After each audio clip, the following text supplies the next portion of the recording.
Shalom, saat ini saya ingin kembali berbagi salah satu isu kontemporer yang akhir-akhir ini sangat banyak menjadi bahan perbincangan.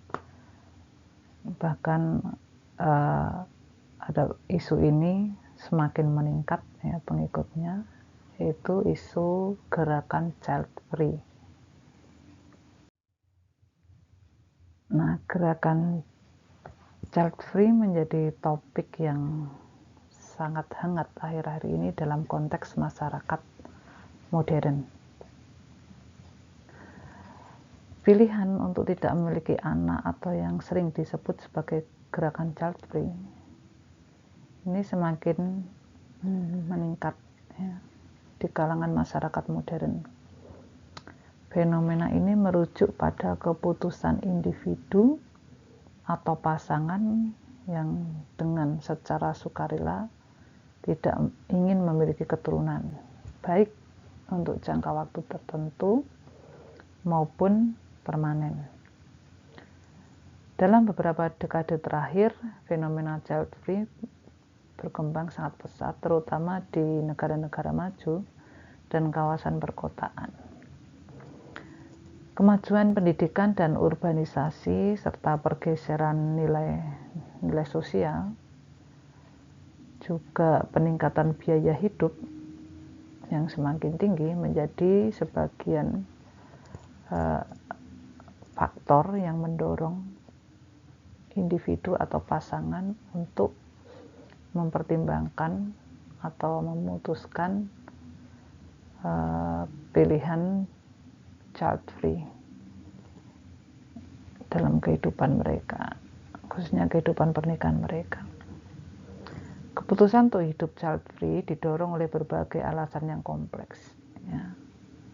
Seperti yang sudah saya sampaikan di atas ya, salah satunya juga meliputi pertimbangan ekonomi, kesehatan mental, lingkungan, serta preferensi gaya hidup. Mereka yang memilih child free sering berpendapat bahwa keputusan ini memungkinkan mereka untuk dapat mencapai keseimbangan hidup, mengejar tujuan pribadi, serta menghadapi tantangan ekonomi yang dirasa semakin berat.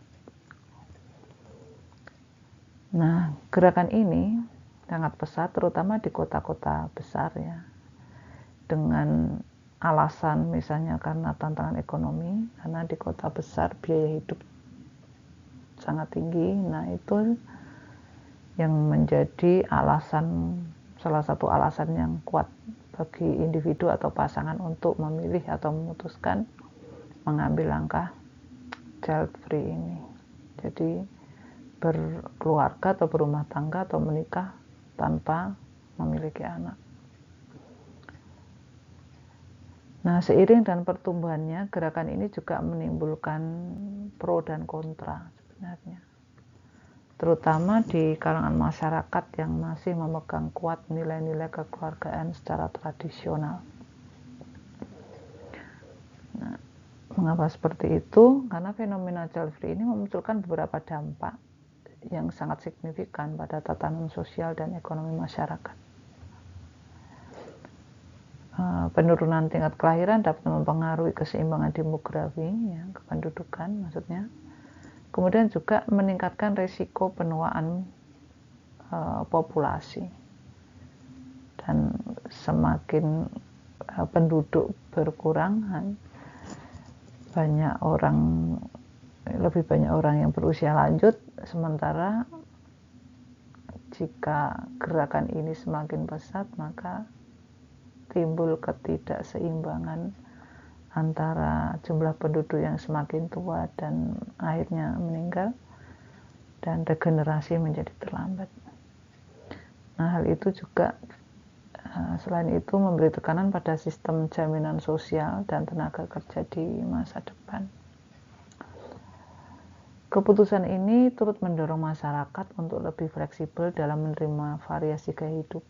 Ya, meskipun seringkali dihadapkan pada tantangan berupa stigma dan norma sosial yang masih menganggap bahwa pernikahan dan keturunan sebagai bagian penting dari keberhasilan hidup. Nah, materi ini, maka ini bertujuan untuk memahami secara mendalam latar belakang, motivasi, serta dampak sosial ekonomi dari fenomena child free pada masyarakat di dunia modern saat ini. Melalui pengkajian maka terhadap faktor-faktor yang mendorong gerakan ini dan juga dampaknya, maka diharapkan materi ini dapat memberikan gambaran menyeluruh tentang dinamika perubahan sosial yang terjadi serta implikasinya bagi kebijakan sosial di masa depan.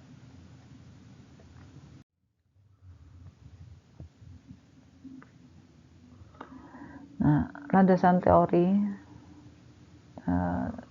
materi ini ya, bahwa dalam kajian sosiologi dan psikologi fenomena child free memiliki landasan teori yang sangat kompleks karena melibatkan berbagai disiplin ilmu untuk memahami motif, persepsi sosial, dan dampak terhadap keputusan ini atau keputusan yang diambil oleh individu dan masyarakat. Berikut adalah beberapa teori dan definisi utama yang relevan untuk memahami fenomena child free ya. Dari sejarah terbentuknya child free, termasuk kontribusi para tokoh ya, yang menjadi pelopor dalam gerakan ini. Kita akan melihat dulu sejarahnya. Sejarah gerakan child free dapat kita telusuri kembali berbagai tahap dalam sejarah modern yang menunjukkan perkembangan sikap sosial terhadap pilihan untuk tidak memiliki keturunan atau memiliki anak. Pada awal abad ke-20, ya, kita mulai dari awal abad 20, pilihan untuk hidup tanpa anak mulai terlihat, ya, khususnya di dunia barat. Seiring dengan meningkatnya hak perempuan dan pendidikan, khususnya ya di kalangan perempuan yang terlibat dalam gerakan feminisme gelombang pertama. Banyak yang memilih untuk menunda atau menghindari pernikahan dan peran keibuan demi kesetaraan dan kebebasan pribadi. Era pasca Perang Dunia II, jadi kalau tadi di awal abad ke-20, nah sekarang kita melihat di era pasca Perang Dunia Kedua. Nah, setelah Perang Dunia Kedua, kehidupan rumah tangga dan keluarga dipromosikan secara luas. Namun bersamaan dengan itu muncul dorongan untuk mengontrol kelahiran. Adanya perkembangan alat kontrasepsi dan gagasan tentang pengaturan keluarga juga mulai mempengaruhi pandangan masyarakat tentang peran anak dalam kehidupan rumah tangga. Kemudian kita juga melihat di tahun 1960-an dan 70-an atau di tahun ini adalah merupakan gelombang kedua bagi gerakan feminisme yang menyoroti hak perempuan atas tubuh mereka sendiri, yang berujung pada gerakan pro-pilihan atau pro-choice dan advokasi terhadap pengontrolan kelahiran. Di masa ini pilihan untuk tidak memiliki anak menjadi lebih diterima secara sosial, terutama di negara-negara barat. Para perempuan mulai menuntut otonomi pribadi, termasuk hak untuk memilih child free sebagai cara menolak ekspektasi tradisional, maksudnya ekspektasi masyarakat tradisional terhadap apa yang sudah diyakini dari leluhur dulu, bahwa menikah itu selalu berkelindan dengan adanya keturunan. Kemudian di era 1980-an hingga tahun 2000-an muncul konsep DING, yaitu dual income no kids. Ya, ini mulai populer, terutama di kalangan pasangan yang hidup di perkotaan yang memilih berfokus pada karir, ya, gaya hidup dan kebebasan ekonomi.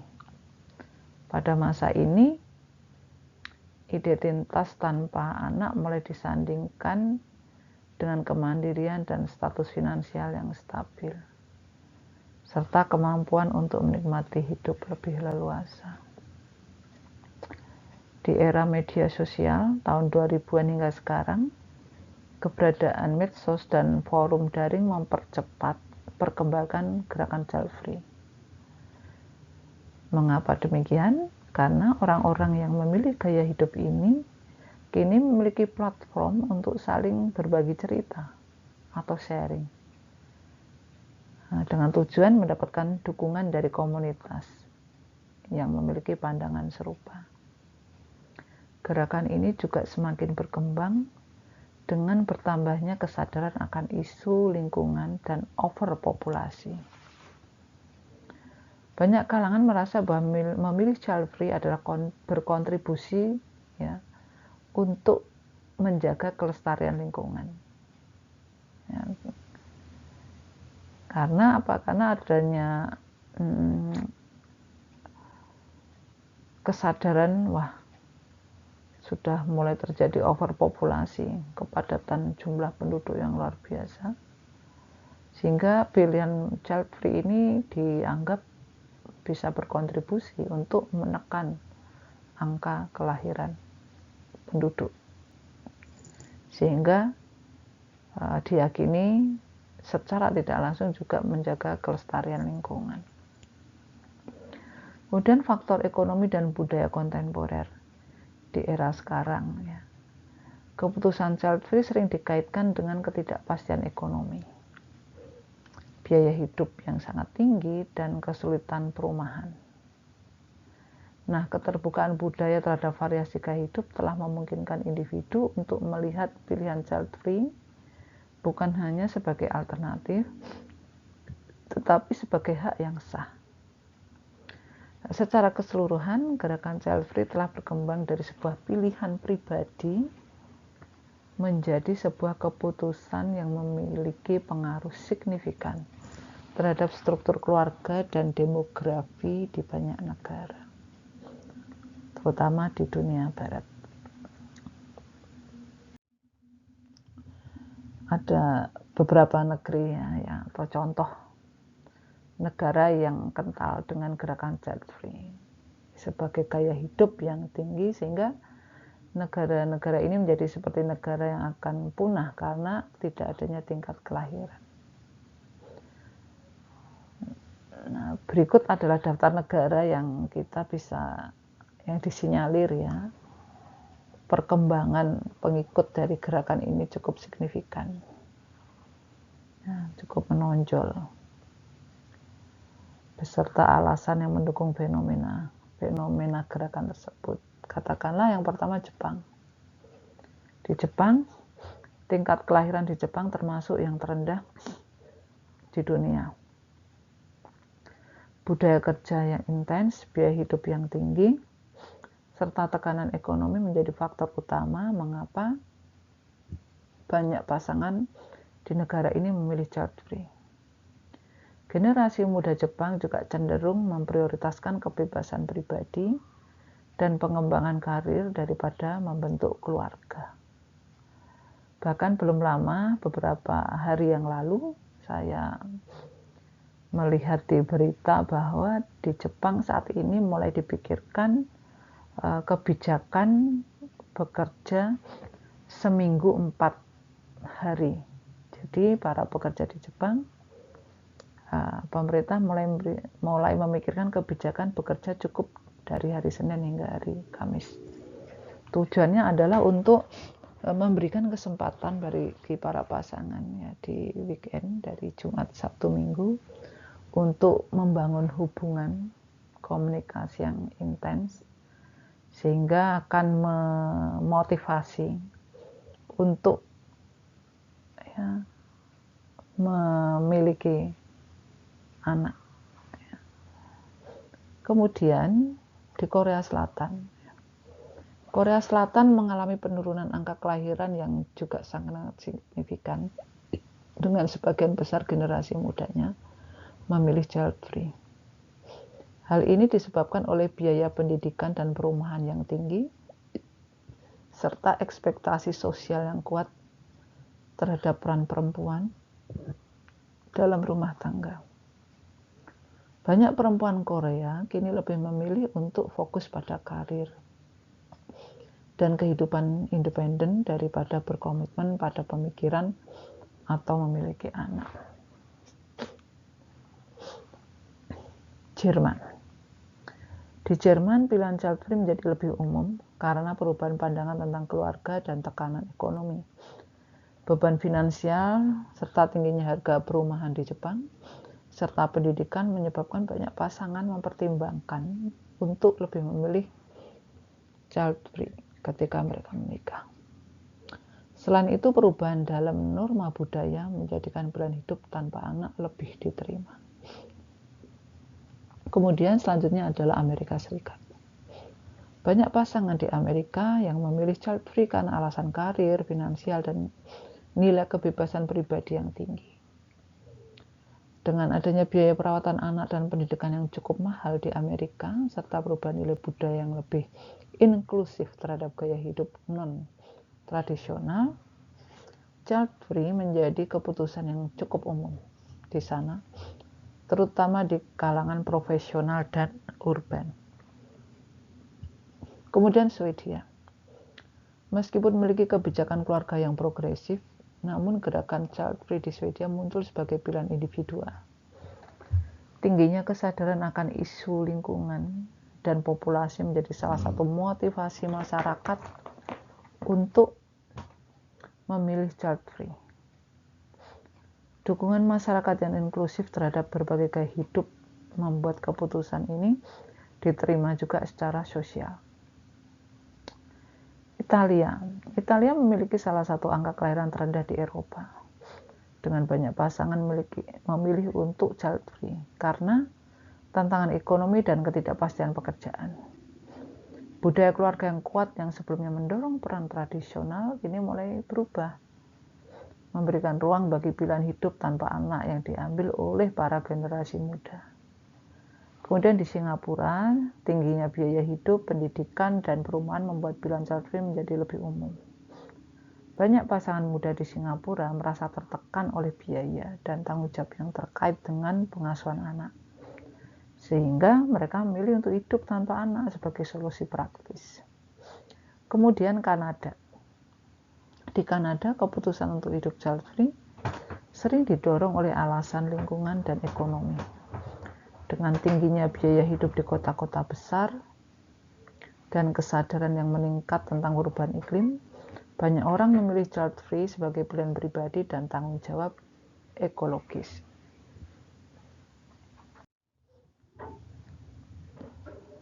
Nah, kita akan melihat daftar pelopor gerakan ini yang berpengaruh dalam menggerakkan atau mempopulerkan gerakan child free beserta kontribusi mereka. Sebut saja Ellen Walker dari Amerika Serikat. Dalam bukunya Complete Without Kids, Walker menyoroti bahwa keputusan untuk hidup child free memungkinkan untuk dilakukan oleh individu demi meraih kesejahteraan psikologis dan menjalani hidup yang penuh makna tanpa adanya tanggung jawab anak.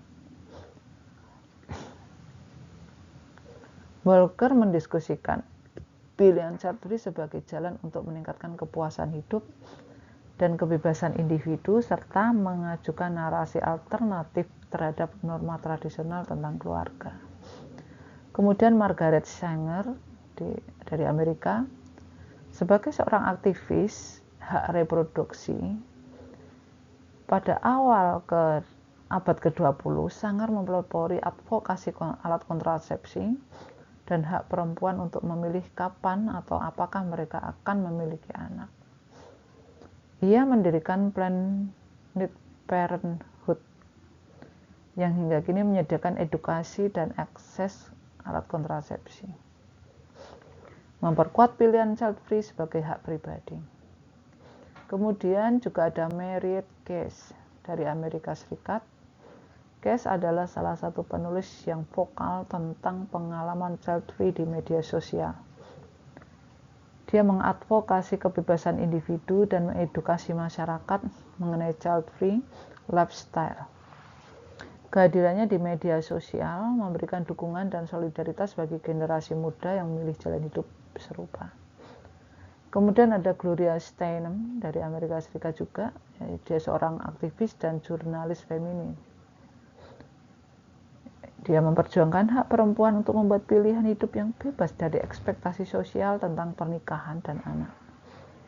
Ia membahas pentingnya kemandirian dan otonomi pribadi dan menjadikan child free sebagai salah satu pilihan valid bagi perempuan modern.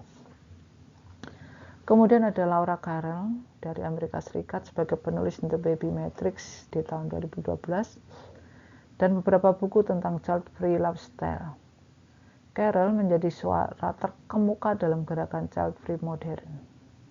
Karya-karyanya membahas mitos-mitos seputar keibuan, norma keluarga, dan manfaat sosial dari keputusan child free, serta membantu membangun kesadaran dan penerimaan publik terhadap pilihan ini.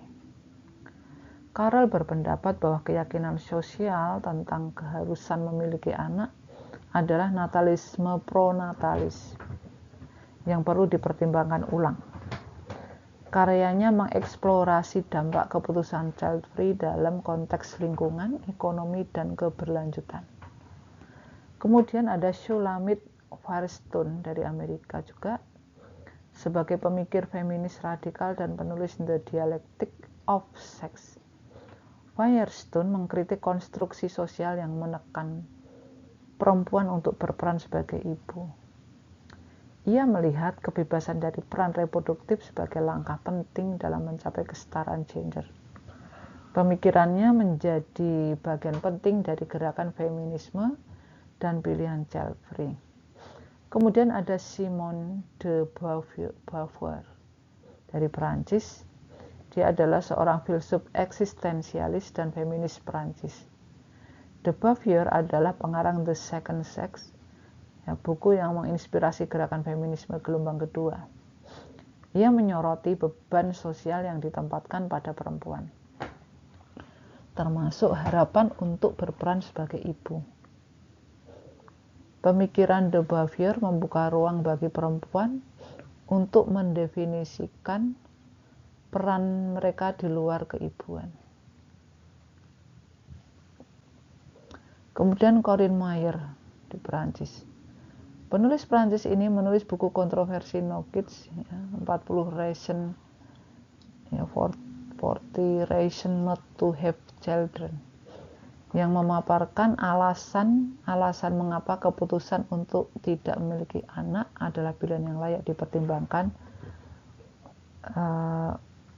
oleh individu maupun oleh pasangan. Mayer mengkritik pandangan tradisional tentang keluarga dan menyoroti bahwa tidak memiliki anak dapat menjadi sumber kebebasan pribadi yang memungkinkan pengembangan diri. Kemudian pelopor selanjutnya adalah Popek Pomor dari Rusia. Sebagai seorang tokoh dalam gerakan child free di Rusia, Pomor menulis dan berbicara secara terbuka mengenai keputusannya untuk tidak memiliki anak.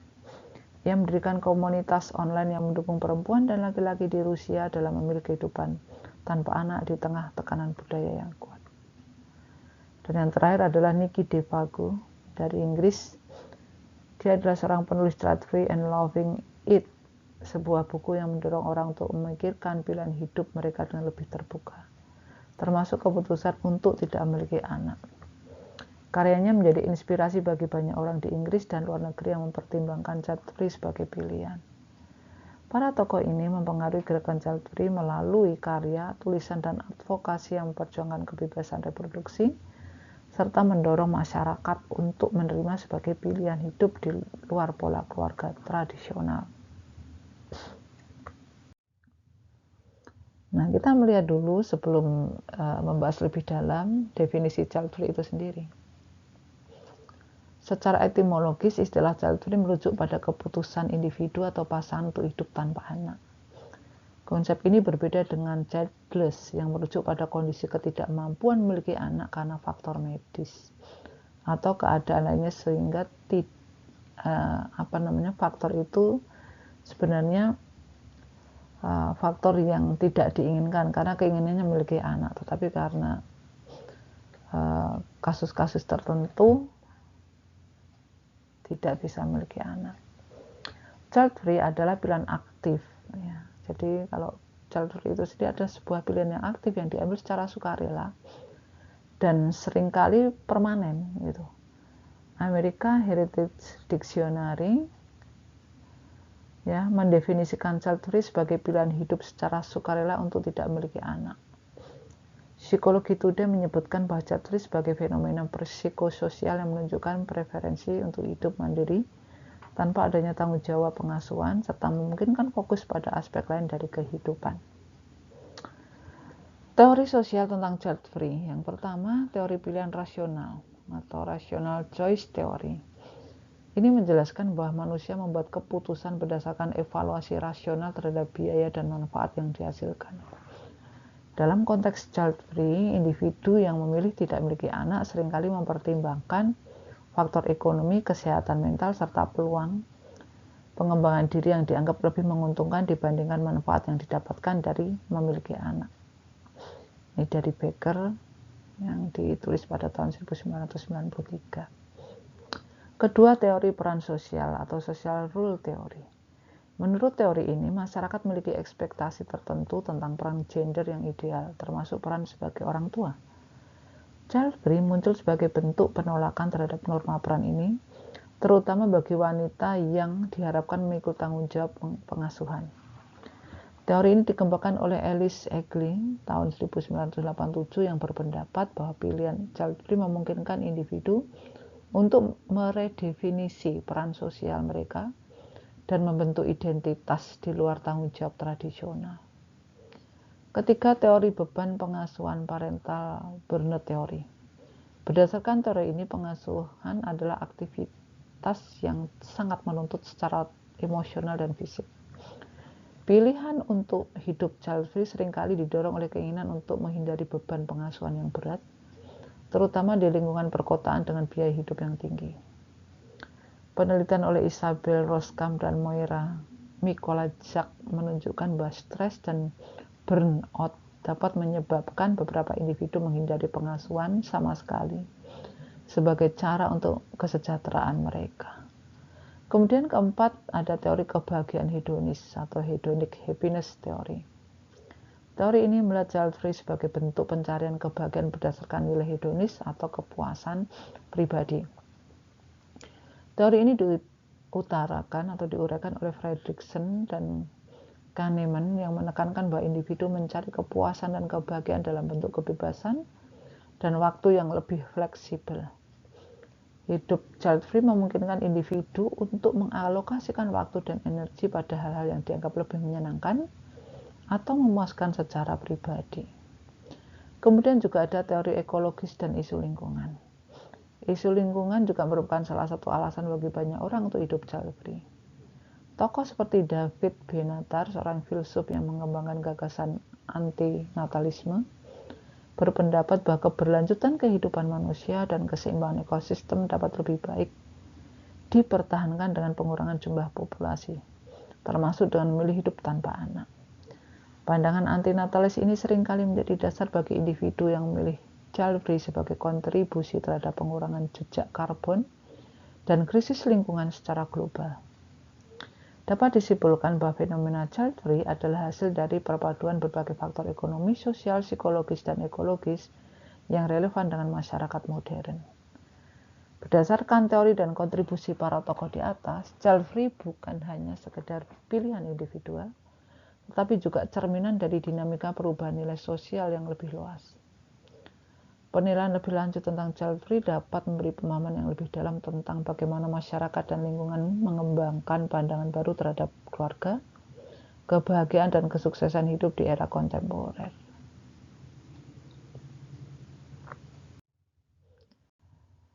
Nah, kita akan melihat, ya, kalau tadi kita sudah melihat teori-teori yang berkembang di dunia, sekarang kita akan melihat pandangan Alkitab terhadap child free ini.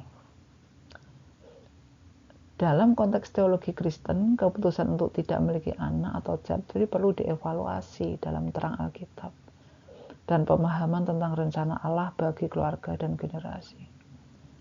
Secara umum, Alkitab memberikan penekanan positif pada pernikahan dan keturunan, namun tidak secara eksplisit mengatur pilihan untuk hidup child free. Nah, berikut saya memberikan beberapa perspektif Alkitab mengenai hal ini, beserta ayat-ayat yang sering dikaitkan dengan panggilan untuk memiliki anak.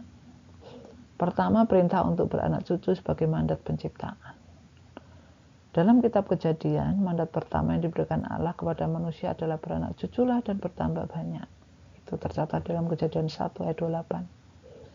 Perintah ini diberikan kepada Adam dan Hawa sebagai bagian dari rancangan penciptaan Allah, di mana manusia dipanggil untuk memenuhi dan mengelola bumi. Dalam konteks ini, memiliki keturunan merupakan respon atas panggilan Tuhan untuk menumbuhkan generasi yang mencerminkan citranya. Pandangan teologi tradisional seringkali menganggap perintah ini sebagai instruksi umum bagi umat manusia, meskipun tidak diatur sebagai kewajiban bagi setiap individu. Yang kedua, anak sebagai berkat dari Tuhan. Alkitab juga menggambarkan anak-anak sebagai berkat dan karunia dari Tuhan. Dalam Mazmur 127 ayat 3-5 menyatakan sesungguhnya anak laki-laki adalah milik pusaka daripada Tuhan, dan buah kandungan adalah suatu upah. Di sini anak-anak dipandang sebagai anugerah, dan peran orang tua dalam mendidik generasi berikutnya menjadi bagian integral dari kehidupan iman. Dengan demikian, memiliki anak seringkali dihubungkan dengan menerima berkat Tuhan dan tanggung jawab untuk meneruskan iman. Kemudian yang ketiga, kebebasan dalam hidup dan panggilan khusus. Di sisi lain, Alkitab juga memberi ruang bagi kehidupan yang tidak terikat oleh tanggung jawab keluarga. Rasul Paulus dalam 1 Korintus 7 membahas keutamaan hidup dalam panggilan tertentu yang memungkinkan kebebasan untuk melayani Tuhan tanpa distraksi keluarga. Alkitab berkata, ada orang yang memilih tidak menikah demi kerajaan surga, dalam Matius 19 ayat 12. Dan dalam 1 Korintus 7 ayat 32-34, ia menguraikan bahwa hidup tanpa pasangan dan anak memungkinkan seseorang untuk lebih fokus pada perkara-perkara Tuhan. Jadi ini bukan seruan untuk hidup child free, tetapi menunjukkan bahwa keputusan hidup demi panggilan khusus yang mengutamakan pelayanan adalah hal yang diperkenankan oleh Tuhan. Keempat, prinsip kasih. Tanggung jawab dan kebijaksanaan keputusan untuk hidup child free harus juga diperiksa melalui prinsip kasih dan tanggung jawab terhadap masyarakat, keluarga, dan Allah. Dalam Yakobus 1 ayat 27, Allah menekankan kepedulian pada yatim piatu dan mereka yang membutuhkan. Keputusan child free dapat dilihat secara positif jika diambil untuk memungkinkan pengabdian yang lebih besar pada pelayanan atau bantuan kepada masyarakat. Prinsip ini juga mencakup kebijaksanaan dalam menentukan peran dan tanggung jawab seseorang dalam menjalani hidup yang kudus dan berkenan bagi Tuhan. Jadi secara keseluruhan, Alkitab mendukung peran keluarga dan pentingnya generasi baru dalam konteks iman. Namun, Alkitab juga memberikan kebebasan bagi setiap orang untuk merespon panggilan Allah dalam cara yang berbeda-beda, termasuk pilihan hidup yang mungkin tidak mencakup anak. Dengan demikian, keputusan untuk hidup child free bisa dipandang secara positif atau netral dalam teologi Kristen, tergantung pada motivasi di baliknya. Nah, sekarang menjadi pertanyaan adalah mengapa kita penting menyadarkan kembali para pengikut gerakan child free ini. alasan-alasan sekuler maupun teologis menolong setiap orang untuk memberi pengertian yang tepat mengenai bagaimana sikap yang benar yang harus diambil dalam kehidupan sosial sebagai manusia yang tidak dapat hidup sendiri. Jadi maksudnya manusia adalah makhluk sosial, dia tidak bisa hidup sendiri.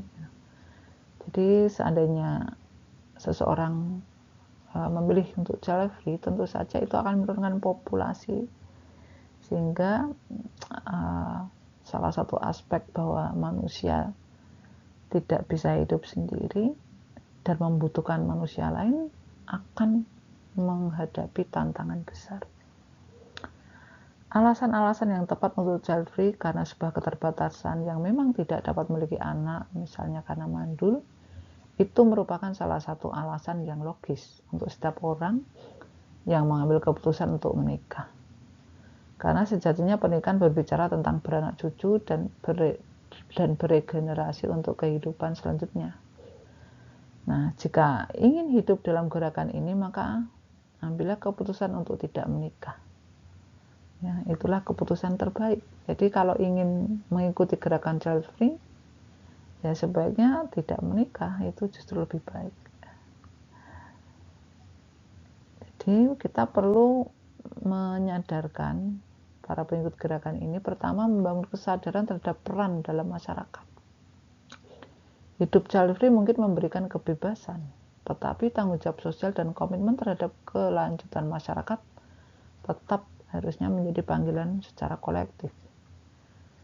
Mengadopsi pandangan hidup yang lebih luas dan berorientasi pada generasi mendatang dapat mendorong individu untuk mengingat bahwa mereka adalah bagian dari masyarakat dan memiliki tanggung jawab sosial.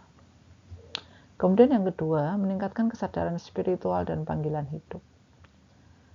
Dengan menyadari panggilan hidup dalam Tuhan juga penting, ya, terutama dalam dunia yang semakin individualistis. Alkitab mengajarkan bahwa hidup yang berarti dan berkecukupan dapat ditemukan dalam pengabdian kepada sesama dan penerusan iman. Jadi bukan sekedar kebebasan pribadi. Panggilan ini mungkin diwujudkan dalam bentuk keluarga atau peran lain yang berkomitmen, tetapi berakar pada pemahaman bahwa hidup kita adalah untuk melayani. Kemudian ketiga, memperkaya pemahaman akan makna kebahagiaan dan kepuasan. Menurut pandangan Kristen, kebahagiaan sejati datang dari penyerahan diri kepada Tuhan dan menemukan makna hidup dalam panggilan ilahi. Meskipun hidup child free dapat memberikan kenyamanan jangka pendek, namun ada banyak aspek yang mengindikasikan bahwa kepuasan yang mendalam dan berkelanjutan dapat ditemukan melalui komitmen yang kuat, seperti keluarga dan tanggung jawab antar generasi. Sebagai kesimpulan, bahwa dalam menghadapi fenomena child free, baik dari perspektif sekuler maupun rohani, setiap individu sebaiknya mempertimbangkan keputusan ini dengan bijaksana dan bertanggung jawab, meskipun Alkitab memberikan teladan tentang kepentingan keluarga dan keturunan, namun keputusan untuk hidup tanpa anak tetap bisa diterima dalam konteks tertentu, ya.